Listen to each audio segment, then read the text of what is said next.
Welcome to Chicago Counterpoint Television.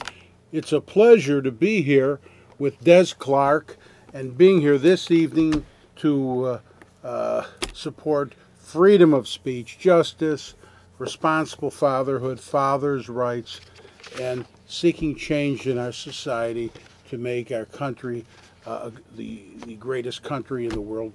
Carson, welcome to Chicago Counterpoint TV. I'm your host, Jeff Leving. And we have Des Clark here, former tight end from the Chicago Bears. And what can we do for you?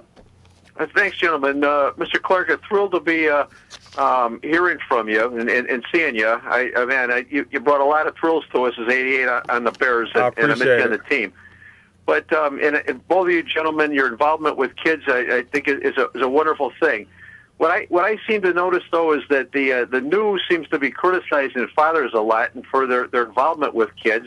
And what I see commonly, though, that you don't hear as much about is that a lot of times men and fathers get frustrated because the system seems to be many times gamed against the father. I mean, it seems like a lot of times they have to jump through hoops, particularly with regard to mothers if they're adverse with fathers. And I see a lot of times they just kind of throw up their hands and get frustrated. Have you personally come across those type of barriers, and what could be done to, attack some of those issues? I'm a divorced dad, and I have 3 kids with my ex-wife, and I went through some of those things that you're talking about.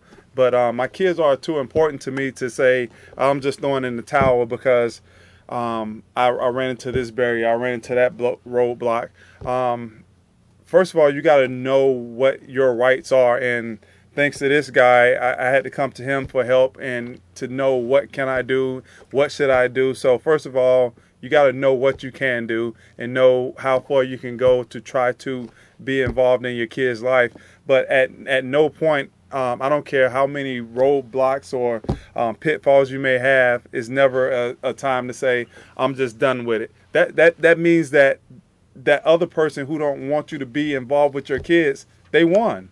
So you don't give up that fight for being around your kids. But first of all, just know what you can do and how you can counterpunch those different things that get thrown at you that you know are not right and it's keeping you from having that relationship with your kid. Thank you for calling, and that was fantastic, Des. You're a great father. The show is coming to an end, and I'd like to thank Jennifer Whiteside, our producer. Thank you very much, Jennifer. And Des, thank you. Thank you for having me on. Oh, my pleasure.